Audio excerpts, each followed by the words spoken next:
مساء الخير، ازيكم حبايب؟ عاملين ايه؟ يا رب تكونوا بخير. كل عام وانتم بخير بمناسبة مولد النبي. هنعمل النهاردة فراخ في صينية بطاطس. معانا كده البصلة. هنجيب كده نحط الفراخ كده على هنكون غاسلينها كويس جدا بملح ودقيق، ومصفينها كده كويس من المية بتاعتها. هنحط بقى البهارات، ملح وفلفل اسمر وكمون، ونقلبهم كده كويس مع بعض. طبعا البصلة كده مع التوابل ديت بتدي طعم جميل قوي للفراخ. هنقلبهم، بس المهم نقلبهم كده ايه كويس مع بعض.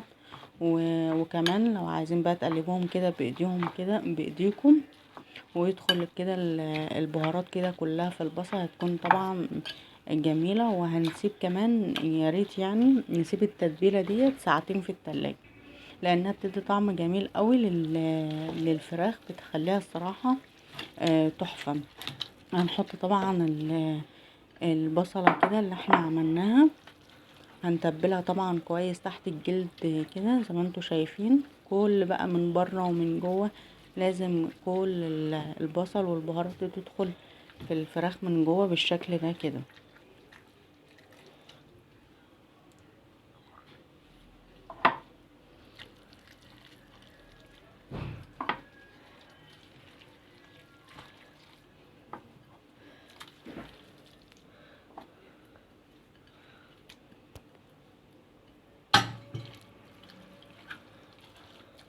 كده خلصناها بقى، خلصنا كده، حطينا تتبيله. نجيب بقى الطماطم، بشرناها كويس، وحطينا فلفل كوبي وفلفل حامي. هنحط كده ايه مع بعض، ونحط بقى ايه اخر حاجه كده الملح والفلفل الاسمر والكمون وشويه كاري، هيدي طعم جميل جدا. عايزين طبعا تحطوا مرقه دجاج حطوها، اي بهارات بقى فراخ حطوها، طبعا بتدي طعم حلو، بس انا حبيت ان انا اعملها كده.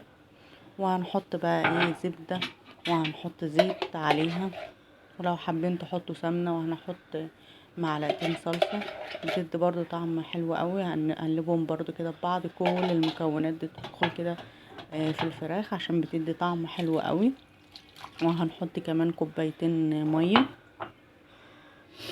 بالشكل ده كده. والله لو عايزه شويه ميه تاني بعد ما هنحطها في الفرن، يعني يا كل ده في الفرن مش على البوتاجاز، لا انا احطه كله في الفرن. وهندخلها بقى ايه الفرن. طبعا هي بتتكلم عن نفسها، والريحة باينة قبل ما تتحط في الفرن كمان، يعني ريحتها خطيرة. طلعت من الفرن اهي، شكلها تحفة خطيرة، يعني هتعجبكم جدا.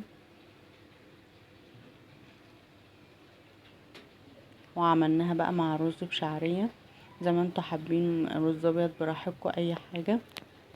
يا رب تعجبكم، وما تنسوش اللايك والشير والاشتراك في القناة. شكرا.